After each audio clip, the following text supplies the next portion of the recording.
What's going on, everybody? Welcome to the Lunchtime Livestream. My name is John Kelly, and I am the Minister of Engagement here at Catalyst Christian Church. I want to welcome you guys that are on right now. We're going to have a few more people probably logging in here over the next few minutes, but I just want to real quick throw a few things by you guys so you know what's going on at Catalyst and some things that you guys can get involved in. We do have community groups that have started up now, and signups have started. If you're interested in getting into a community group, you can do that online or in person. If you're going to be online, go to catalystchristian.net and you can sign up there. Also, if you want to sign up, you can sign up at church on Sunday morning. Another thing that's going on right now is something that is called the Indestructible Marriage Seminar, and that's going to happen Sunday, February 13th from 10 a.m. to 2 p.m. If you're interested in going to that, it's only $25. If you're in person, that's going to pay for your lunch and all the expenses for the actual seminar. And if you're online, it's going to be $15 because we're not feeding you lunch online because that's not possible. Also, if you got children that you need childcare for, that's going to be $5 a child until you hit 2 kids. After that, you just pay $10 flat for all your kids. Long story short, we want to make sure marriages matter at Catalyst. We want to make sure that if anything that we're doing, we are emphasizing the family at Catalyst. And that's why this series that we've been on for a while now, the countercultural marriage, has been so important to our church. And today we're going to bring on the guy who preached this past Sunday and shared the idea that we should not quit today. With us, it's Mr. Robert Harlemert. How are you, man? Good. How you doing? Fantastic. So was it nice getting back up there and preaching on Sunday? Oh, yeah. I love preaching. It's always fun. Always fun. I don't get the opportunity at Catalyst, but, 4 times a year, probably. Yeah. So it's always good whenever I get to. It's a lot of fun. Yeah, I was going to say you did a fantastic job, and Thank you. I'm excited for you with your church plant, because you're going to get the opportunity to do that every week. Yeah. And I'm pretty sure you're excited about that. Yes, I am. Yeah, I'm excited. Yeah, I mean, we get to. I mean, you're a youth minister. You get to teach on Wednesday nights. So I teach every week, but it is slightly different, and the way that you present material is a lot different on Sunday morning with adults. So yeah, I'm looking forward to changing, to doing that type of delivery more often. I do enjoy that. Well, you did a fantastic job, Well, thank and your sermon was titled "Persevering in Marriage," and your main thing for this Sunday was just don't quit. Now, when you were writing this sermon, you actually were given pretty much free reign to write about pretty much whatever you wanted as long as you kept it within the series. So, what made you come up with this main thing? Well, it was more a free reign, as in me and Dave talked, and we were trying to figure out something that would fit within this, something that he hadn't talked about yet. He asked about what Kaylee and I had gone through in our marriage, maybe something that I could speak to confidently. And that was something that I said, well, persevering in marriage. I think most ministers have to persevere in marriage, but they all kind of look different because in our line of work, we don't necessarily get to choose where we work. It's all up to God and what He wants us to do. So it brings about a bunch of different challenges and avenues that some people don't experience in life. So we together came up with this main thing: just don't quit, and we went from there. Nice. I know one of the things that you said in your sermon right from the beginning is that no one's relationship is perfect. Yes. No one's relationship is perfect. How can you say that, man? I've seen you and Kaylee. You guys, oh gosh, you guys have the perfect relationship. You never argue. You never. I mean, it just seems like it's Mayberry over there at the Harlemer house. Yeah, that's what it is. That's yeah. We have a good marriage. It is not you perfect. You have a great marriage, actually. You really do have a great marriage, and you have a phenomenal wife. And my wife will be the first one to admit when I do things wrong, and I make her frustrated. And so we bicker back and forth and everything. So no relationship is perfect. I think the reason I said this was kind of to go along with the second point, which we'll talk about. But comparison is the killer of everything. So that's why I wanted to get it out of the way, because I guess I don't personally do this, but I know some people, they go on social media or YouTube or whatever, and they see this couple and they think it's like the perfect marriage. And I'm like, no, I don't believe it. Well, it's funny that you talk about that, and we could talk about this for a second, but yeah, social media really does a great job of making everybody look like they've got it together. Yeah. I mean, my favorite is I do backpacking, and I've got a YouTube channel, and I do all this backpacking stuff. And one of the things we always joke about with other backpackers is you never see a YouTuber, a backpacking Instagrammer, or any of those people. You never see them post pictures of them being exhausted and covered in sweat, trying to set up a hammock tarp in the wind, and it's just blowing all over the place, and they've got no control of it. They don't show you that. They don't show you when you cross your 5th water crossing and it's knee-deep water and you're just tired of it. They don't show you don't see that stuff. What you do see is, oh, look at the pristine view I got on top of this hill. Look at that beautiful stream we got to walk by. Forget the fact we had to go across it 50 times during our hike. Or, look at my beautiful campsite that I have that was a complete disaster just minutes ago. We have this thing about putting out an aura of perfection. And church for years, and one of the things I love about Catalyst isn't as much like this as other churches I've been involved in, but a lot of churches, people come on Sunday wanting to look perfect. Yeah. So they walk in, they may be having their marriage may be about to end, but when they come in, they're going to hold hands. Yeah. They're going to look at each other with loving eyes, and they're going to put on a show because they don't want anybody to think there's anything wrong. Yep. But the reality is every marriage has an issue. Every marriage. I don't care how great your marriage is, there's something that can go off the rails. Yep. And so that brings me to the word that I really want to focus on for a few minutes here, and that's the word perseverance. Now, your whole title for the sermon was to persevere in marriage. So what does perseverance mean to Rob Harlamert in January or February? Sorry, we're in February now. In February of 2021. So I chose this word because it was something that we used a lot in sports, I guess, to persevere, to keep on going. So it's a continuation of what you are currently doing. Some people use it in a way to overcome something. So it's basically just getting past your current place to reach a goal or to keep on going. So a lot of times it's used in a overcoming something negative, or there's some sort of conflict involved. I don't think it necessarily has to. I think you get perseverance through good things as well. But I would say 99% of the time it's used to overcome something negative and keep on going. Yeah. I actually looked up the dictionary definition of perseverance, and it says it's a steady persistence in a course of action, a purpose, a state, etc., especially in spite of difficulties, obstacles, or discouragement. So I want to post the question, and any of you who are watching, feel free to respond to this. But let me ask you the question: is it really perseverance without a struggle? Is it really perseverance without a struggle? Because it's a good question.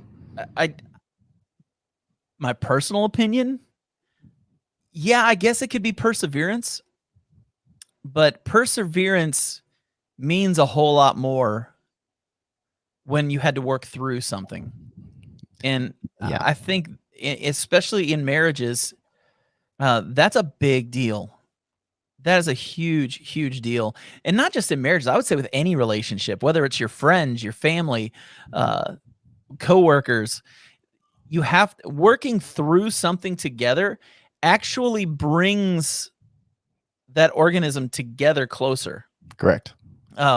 In Romans 5 verses 3-4, he says, not only so, but we also glory in our sufferings, which, I mean, think about that one for a second. How often, Rob, do you have something bad happen and you're just like, yeah, no, nobody's doing that. Not often. It's telling us we also glory in our sufferings because we know that suffering produces perseverance, and perseverance, character, and character, hope. It just kind of builds on top of each other. Yeah. And I think that's the thing that makes perseverance such an amazing thing.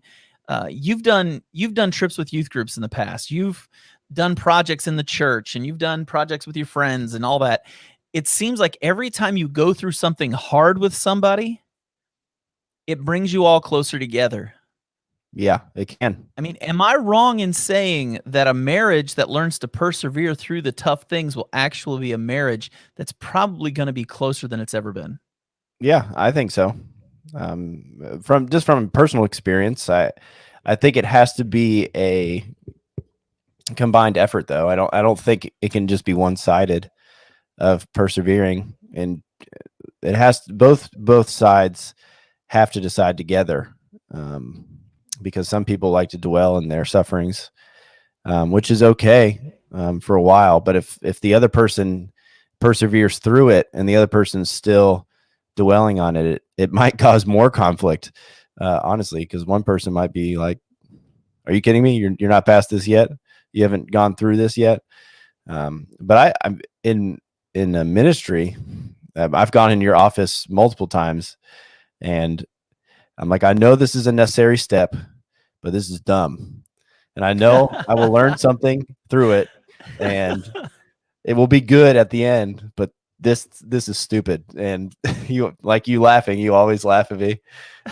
Because it's great. I mean, and the only reason I laugh is I've been there. This is, it's like you even used an illustration on Sunday where you talked about you were going through something. You came and told me and Dave, it was your house, is you bought your house. And you'd gotten this huge leak in the front of your house.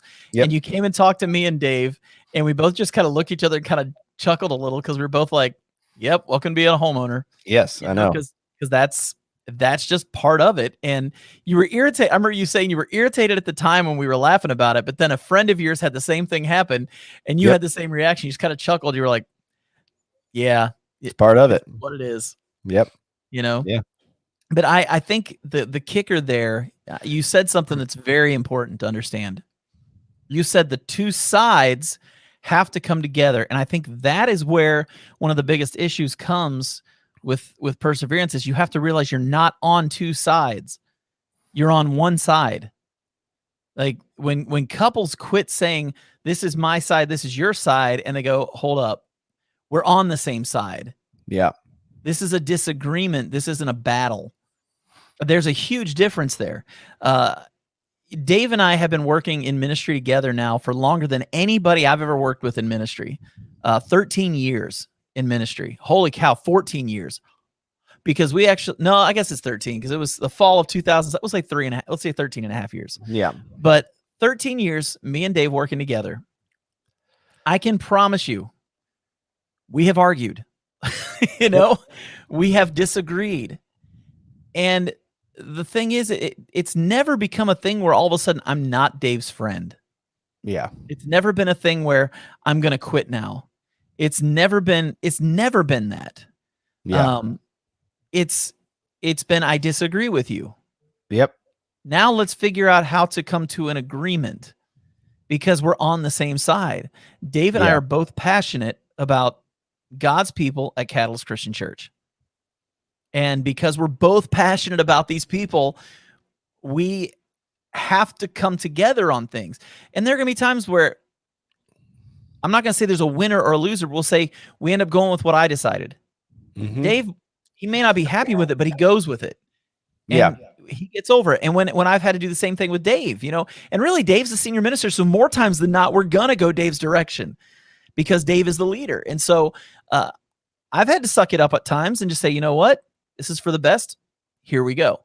Yep. I think in marriage, if you can't come to the understanding that you are not on opposing sides, you're on the same side, working toward the same goal, it makes perseverance a whole lot easier because the picture of that moment is much bigger than some singular thing.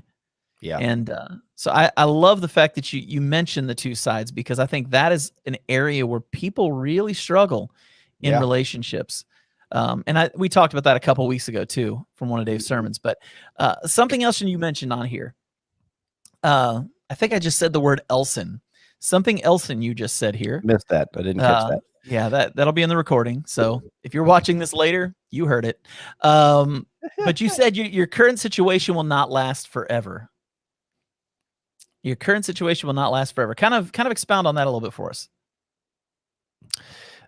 So there's been a couple, every couple goes through the necessary stages. That's not true. It's not every couple. But from couples around me, couples who get married young, when you first get married, you don't have much. And you go through like these necessary stages of not only like getting to know each other, but you're trying to figure out how to have one bank account and do finances together. And not only are you looking after yourself, but now you're looking after somebody else and they're doing the same thing. And a lot of these things cause conflict within marriage. And there's been some things where we work through it through marriage counsel, like premarital counseling. So that was great. It helped us out a lot. But there's some things that are inevitable and you're going to have to work through it together. And there's sometimes where you can't fix it like immediately. And you just have to suck it up. But you have to understand that if you continue to stay faithful to what you have, your current situation won't last forever. Yeah. And so my illustration was with finances. We didn't like where we were at. We didn't have any money. We were tired of eating mac and cheese and hot dogs and chicken every single meal. And then you'd have to eat it for leftovers for lunch. Like you're just eating like the same meal every week. You're in you have a really kind worship minister who takes you out and pays for your lunch a lot because he knows where you are. That happened too, which was a huge blessing for me. but we knew, and it was through, we already knew this, but through wisdom of you guys, you and Dave and my parents and Kaylee's parents, we realized that this probably won't last forever. Right. And we were right. Everybody was right. But you have to accept that, because if you aren't looking forward to what can come, you can kind of get bogged down and not be productive and move forward in your marriage if things stink at the moment. Right. Well, I love the fact that you brought in Ecclesiastes 3:1-8. Yeah. And I'm going to read this. It was a little too big to actually fit on the screen. So I'm going to kind of read it off this other screen that I've got here, but there's a time for everything, a season for every activity under the heavens, a time to be born and a time to die, a time to plant, a time to uproot, a time to kill and a time to heal, a time to tear down and a time to build, a time to weep and a time to laugh, a time to mourn, a time to dance, a time to scatter stones and a time to gather them, a time to embrace and a time to refrain from embracing, a time to search and a time to give up, a time to keep and a time to throw away, a time to tear and a time to mend, a time to be silent and a time to speak, a time to love and a time to hate, a time for war and a time for peace. And I love that. It's this idea that life is not always the same. Every day is different from the day before. And it's so important that we understand that. Let's see. Somebody actually posted something here where they say, mac and cheese, that's all my kids would eat if I let them. That and pizza. I think there's a lot of us parents that are right there with you. I think my kids would eat tacos too. Tacos can get in there as well. But I do want to bring up the fact that everything has a season. And I think relationships have seasons. And this is a personal thing. This is different from what you talked about on Sunday a little bit, but I believe there's 4 seasons that we go through with everything. And specifically in relationships, you've got this spring season where everything feels new and alive, and you're excited because of the potential of certain things. Yep. You've got summer where life is good and everything's just kind of running on autopilot, because when you get to summer, you can pretty much do anything except skiing, But even then you can go water skiing. So you can ski in the summer too, Yep. But you got pretty much anything you can do, and it's warm and everything's green and lush and it's just beautiful. And then you've got fall, where at this point in your relationship, there's a time when things start to get annoying. Little things. They start to bother you for some reason. And the way you react or the way you're reacted to starts to get a little colder. Yep. Then winter rolls around. Now, understand, I'm not saying this is how marriages end and begin. I'm saying that we go through these seasons throughout our marriage. But there comes a winter where the relationship's taken a cold turn. Arguments intensify, and the little things seem to matter more than they should. And everything hurts more when it's cold.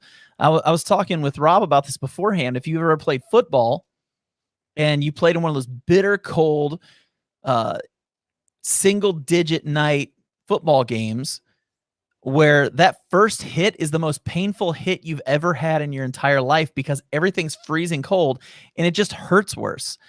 For me, when I'm setting up my hammock in the cold, I can't wear gloves when I'm doing it. So I've got these brittle cold fingers and I'm trying to set up these little metal things that are freezing cold because they're made out of metal and it's freezing outside. And you're doing all of this and everything just hurts more. And when winter hits in a relationship, every little comment hurts more. Every little jab hurts more. Every little mistake that's made bothers you more. So I think every relationship throughout the time of the relationship goes through 4 different seasons. But here's the kicker with all of it. What comes after winter, Rob? Yeah, spring. Spring. You just have to persevere through it. I know my wife, winter is a perseverance exercise for her every single year. My wife hates winter. Hates it. Despises it. If it gets lower than 40 degrees outside, it's too cold. Yep. And so she has to persevere through winter every year. And I think in relationships, we're going to go through good times, rough times, bad times. Yep. But after the winter comes the spring, and we have to be ready for that. That persevering through that is so important. Dave Kibler's on here right now. He says, life moves in chapters. Don't sweat the hard times because they aren't lasting. Just what we were talking about. Enjoy the good times because they aren't lasting either. And he's right about that. You know, my wife and I are getting ready to experience spring again. Yep. And we're super excited about it, which, by the way, where was that? Oh, wow. We got a bunch of comments all at one time. Winter is the worst. Daryl Jordan, winter just reminds me that I need to move to the beach. Relationships definitely have 4 seasons. We've been through them all, including the dark, cold winters, and we were definitely in our sunny and 75 times. Yeah. But we're getting ready to go through a very spring-like time. My wife just got a new job, and this is the last week that she has to work the job she's in now. And horrible hours. She took a pay cut to take the job. Vacation was less. And the worst part of it all is she wasn't getting the opportunity to spend time with myself and the kids because she was getting home so much later at night. And our kids are both 3 years old. No, for those of you who don't know my kids, they're not twins. They were born 11 months apart, and they're both 3 for a month. But we're in this place where she doesn't get to spend time with the kids. And it was just beating her up, and it was making her miserable. And it was hard for me because I felt kind of like a single dad throughout the week until she was able to get home a lot of times. And now, starting next Monday, she starts a brand new job where she's got normal people hours, and we're going to get to see each other a lot more, which I am so excited about that. Yeah. Got on here. I'm sure we're going to have some pop-up storms too. That's good. That's a good point. And then Denise, Ria's Aunt Denise is on here, said spring, new job for Ria Kelly. Praise God. Absolutely. Same thing. Same age like you and me. But it's the whole thing that we have to, there is no season that's going to continue forever. There's no way that we can just leave it's summer year round. It's going to turn to fall at some point. And fall won't stay forever. And of course, if you're in Kentucky, you have fall for like a week and a half. But that week and a half is going to end, and then winter's coming. And then when winter's over, spring's coming. And the seasons are always going to change. So very much like what Dave said, you can't just focus on the one. Yeah. Because that season will end. Whether it's a good or bad season, it's going to end. So I want to ask the question. I'm going to throw this out there for everybody in the comments. Woohoo for new jobs. Look at that. I'm going to ask the question, do you find yourself in seasons with your spouse? And how cold has winter gotten for you? I don't want specifics. Don't go into specific things, but give me a temperature. We'll say -15 is really cold, and we'll say that 32 is a mild winter. So give me a temperature on how your winter has been, how cold it's gotten. Dave said, so many people quit on the 5-yard line. Had they persevered a little longer, you would have seen a breakthrough. Just stay in the game. We're going to get to that in a little bit. But let's talk for a second. You talked a little bit about self-worth. Oh, yeah. How does self-worth affect a marriage? I think this is what, well, it was more, it had to do with it combined with failure is what self-worth is. I said it was the #1 reason people divorce. Yeah. And now there is like a final straw of why people get divorced. Being unfaithful and stuff like that. There's like extremes. But I think the core of it and how it starts is they don't value themselves very much. So they end up going somewhere else to find that self-worth. And I went through a bunch of lists with guys and girls. I went through it seemed like a short list for guys, but it doesn't take much for guys to feel like they aren't worth much or they feel like a failure. In women, there's more of an extensive list of how they can they don't feel like they're being successful or they're a failure. But we both have them, and you need to find your self-worth in not other things in marriage. That is a huge room for conflict in your marriage. But if you have a healthy marriage, you can talk through those things. Right. Which we'll talk about more in the next section. We have some people that are saying some things. Yeah, we got a few. One Facebook user said -15. They've been all the way to -15. Yikes. And then we got another couple saying Rachel and I have been at -16. That's Dave saying that. And then most of the time it's summer for us, but rarely do we get past fall. We've only gotten to winter maybe twice in 23 years of marriage. Gotcha. And that's great. And honestly, there are a lot of marriages like that. Not every marriage is constantly at a point where they're fighting with each other. I mean, that's not every marriage. One of the things I do want to say is Rhea and I talked a lot about your message, and we have with every message during this series. Yeah. But we talked about your message, and when you talked about this self-worth thing, Rhea texted me. I was hosting the online service. Oh, yeah, you're home. She was in service. Yeah, she was at service. And so she texted me and she just said, I think it was like 100%. And then next to it, she said, mom shaming is the worst. Yeah. And at first, I wasn't sure what she was talking about. Like, I kind of knew what she was talking about, but when she got home, we talked more about it. And she was just saying how it's amazing the competition that's out there for moms right now. Yep. That if they don't put their kids in the right sporting events, or if they don't go to the right dance class, or if they don't do certain things, there are actually people shaming them for that. Like, you know, oh, here's somebody just said, mom shaming is real. Yes. Says, I'll never understand how people get divorced 25 or even 30 years more into their marriage. I think they got stuck in seasons and never let them pass. That's great. Yeah. When we hit that -15, we agreed to continue to communicate. Communication is the key to survival. 100%. 100%. But back to the whole thing of mom shaming. I think we talked about this earlier with Facebook and Instagram and all that. And how, I was saying how like backpackers, they always put the beautiful views, but they never show the garbage they were going through all day to get to that view. I think a lot of times as people, we want everybody to see Camelot. We want them to see that our wife is the queen and we're the king and our kids are these beautiful, perfect children and there's nothing wrong and all this. And the only reason why is because we're afraid that people are going to think less of us because we're real. Yeah.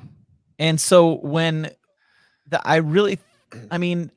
I can't say this would be everybody, but a lot of people, when life gets difficult and they realize that this isn't all roses for our couple, then I must be married to the wrong person. Yeah. And like you said, it comes into, I need to find somebody where, oh, it's my wife. Ha! So my wife's on here. Maybe it's your wife. I should be careful with that. That could be your wife. Yeah, we'll find out. I'm sure she'll probably comment about that. But we get this idea that we have to live up to this amazing, I said it earlier, Mayberry kind of view of marriage where everything is perfect and nothing's wrong. But you said it at the beginning, not all marriages are the same and none of them are perfect. Yeah, none are perfect. Yeah, mom shaming I've witnessed firsthand. But most of them is brought on by self. Right. Because I've heard somebody say something, an offhand comment about raising kids or certain things, and the other mom takes it as an offense when it probably wasn't meant towards that, but just sharing what they did and it worked out. And sometimes when you see something work out for another kid and it doesn't work out for your kid, you feel like you're doing something wrong. Right. Or your kid's broken. Either way, it doesn't feel good. And perfect children. Yeah. Okay. That doesn't exist. Mostly because I know I wasn't perfect. I gave my parents run for their money.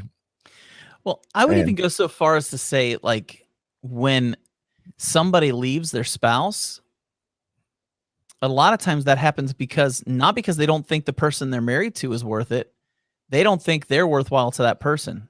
Yeah. And they may just be in winter at the time. Like we were talking about, they may just be in winter. It may be a -15 situation for them.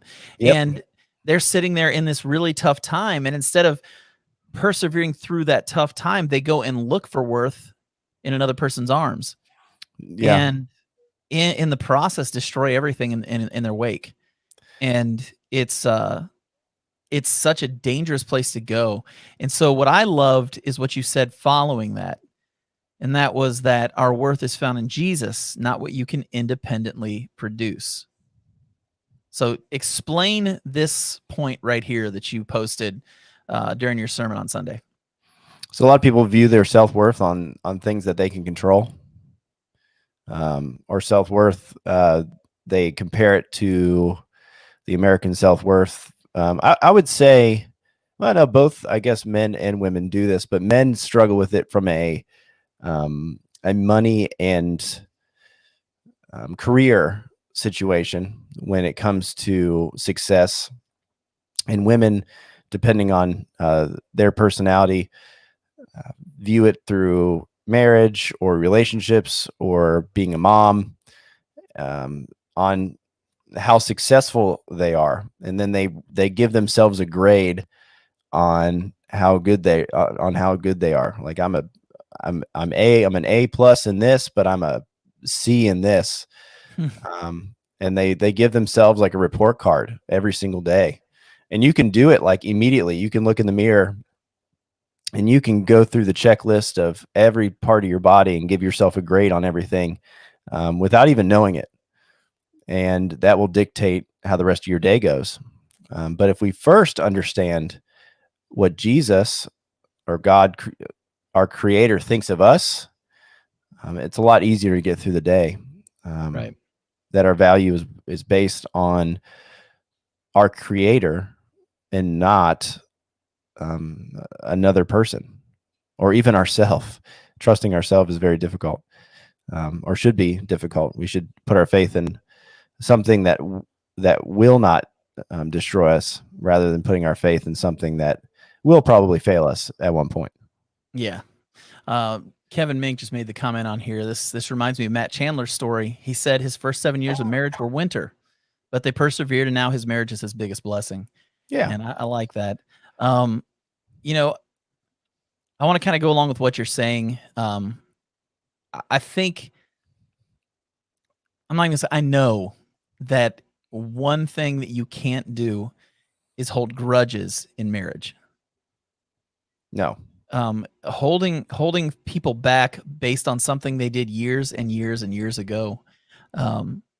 You're basically telling that person that their value is lessened because of a mistake they made, that they have moved past and changed and grown from years later.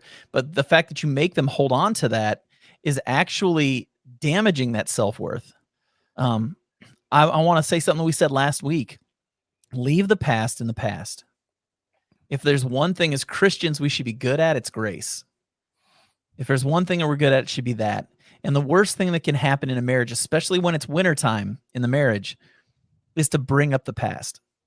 Bring up back when you did, or do you remember when you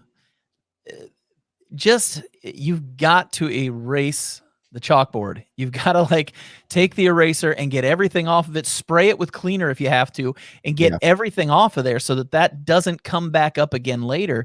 You want to talk about devaluing somebody or taking their worth away, man, that's a fantastic way to do it. And so you got to leave that past in the past. And something we've been saying now for weeks now, remember, we're on the same team. But to go back to what you said, our worth is in Jesus, not what we can independently produce. So same team is not just myself and Rhea or you and Kaylee. It's me, Rhea, and God. And it's you, Kaylee, and God. It's this idea that we can't do this on our own. We can't. Like you can't survive if God is not at the forefront of this whole thing to hold it all together. And when you do hit those hard times, when you can both lean on not just each other, but on God, it's amazing how much more perseverance can come out of that. Yeah. I know when we had Jack back in 2018, which is crazy to think he's 3 years old now. But Jack was born at 30 weeks old. I shouldn't say 30 weeks old, 30 weeks in the womb. He was born. And so he was born 10 weeks early. He was 3 pounds and 15 ounces or 3 pounds and 12 ounces, something like that when he was born. And that was a lot of stress on Rhea and I. Did it make us fight against each other? No. But it was an outside force that we could have very easily allowed to pull us apart. Especially if something would have happened where he passed away. Yeah. You know, I can't imagine what it was like for Dave and Rachel. That would have been confusing. Dave and Rachel, when they lost their son, I can't imagine the kind of pressure that was on their marriage, because this is something you were both so excited about, so together on, and then it's taken away from you. Yeah. And it's amazing how many marriages end because of the death of a child, because they're not working together to work through it. And so one reacts a certain way, the other reacts another way, and they never meet anywhere in the middle, and they just pull apart from each other. And to understand that we are all on the same team and that we are all doing this with God as the goal and the centerpiece of the whole thing tends to give us the focus we need to be able to stay together in these hard times. Laura Baxter said 2 phrases I learned the hard way was never to say you always or you never. Yeah, we talked about that last week a little bit. Trying to keep score. Nobody ever wins. Yeah, nobody wins in a relationship. It's just not going to happen. Rob, let's go back to this just for a second. What is it that you think people put their worth in that's causing the issue, persevering when they're in marriage? Like individual things that I can think of? What things do people get themselves involved in that pull them apart? I think it's anything that you can excel in, like anything that you can judge on a scale. So you can talk about job, how well you're producing in your job, how much money's in the bank account. For guys, we really want to fix things. So how many problems in a day did you find solutions to? And it only takes one really to kind of make you feel like a failure. Because if you fail at one, the next time there's a problem, you'd be like, well, it's not even worth it because I couldn't fix the last problem. Right. And then ladies, it's comparison is a huge one with other people, not necessarily jobs or money. It's the comparison from my experience of watching is the comparison of looks, comparison of we talked about being a mom, trying to be that perfect person, or trying to be somebody they're not, trying to be somebody that God did not design them to be.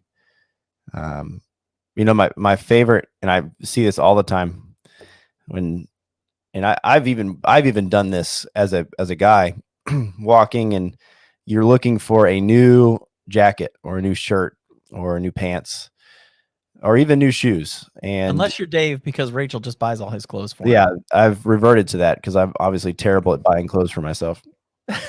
So, you walk in and you see a picture of a guy wearing this certain shirt or a jacket, and you're like, man, if I wear that, I'm going to look like that on the photo on the wall. And the thing is, you're not going to look like that because you're not that person. Right. And nobody looks like you. Me and my dad look similar, but we're not identical in any way. Yeah. Our personalities, our body types, even a little different. What we're into is a little different. And even identical twins in themselves carry themselves in different ways. And eventually we'll have things that they care about individually. Yeah. Well, I always imagine what would Chris Farley and Jack Black's love child look like wearing that, and then assume that's what I would look like in it. Oh my So gosh. that's kind of where I go when I look at stuff. Yeah. I know for a fact I am not a supermodel. I do not have the body of an Adonis at all. I have the body of a pear, and so it's definitely not something that I find myself comparing myself to too much. Yeah, I will say though, and when I say this, this is not every man and this is not every woman. correct. This is kind of like the average. We'll just say the average of what I see since I've been brought onto this earth 47 years ago. Men, their success through their job is everything. Are they providing a home for their family? If something was to happen to them, would their family be taken care of? This is where they find their worth. Women, they find their worth in how good of a mom they are. And that's not every mom. So if that's not you, I'm not saying that's you. I'm just saying on the average. People who have kids. Yeah.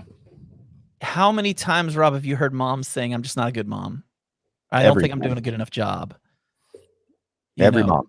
Every single mom. It's unbelievable. Dads don't do that nearly as much, but moms definitely do. But dads, they will quietly compare themselves to other men, the money they're making, how many years they've been in their job, and am I needing to try and move up? Am I a failure? Did I succeed in my career? That's definitely where men will find their worth. And I love the fact that you put the fact that our worth is not found in those things and what we can independently produce. Ladies, your worth's not found in how good of a parent you are. And guys, it's not in how much you provide for your family. It's your worth is in the fact you're a child of God. Yeah. And when we can get to that point and understand it, it's amazing how much we let things roll off our shoulders. I know. So, Rob, the last thing you talked about, this was the main thing. Don't quit. Yep. So, why?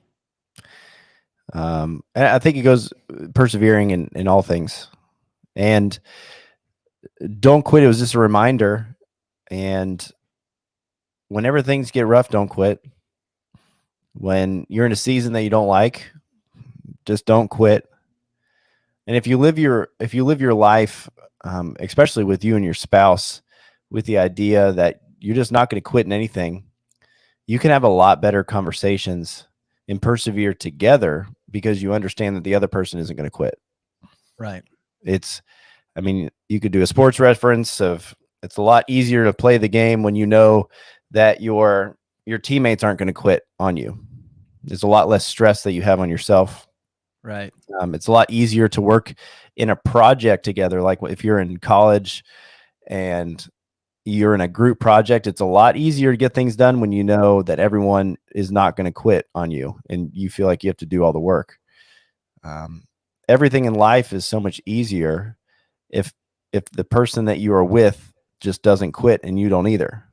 You can get things done together. Yeah. And I did this also so that people could apply the other 2 points of if you don't like your current situation, keep on going and don't put your value in anything other than Jesus. If you put those 2 things together, it perfectly aligns with the idea that you're just not going to quit. Right. In anything. We had a couple of great comments here. It says, we let people know that we are always in everything together, even kids. Couples tend to allow issues with troublesome kids go against them as well. Kids need to know that the couple is one. That's a huge one. I mean, parents, my kids know for a fact in our marriage, you try and pit mommy against daddy, you're not winning because mommy and daddy don't go against each other. Correct.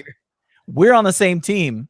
Yep. You all better get on our team or you're just not gonna be too happy.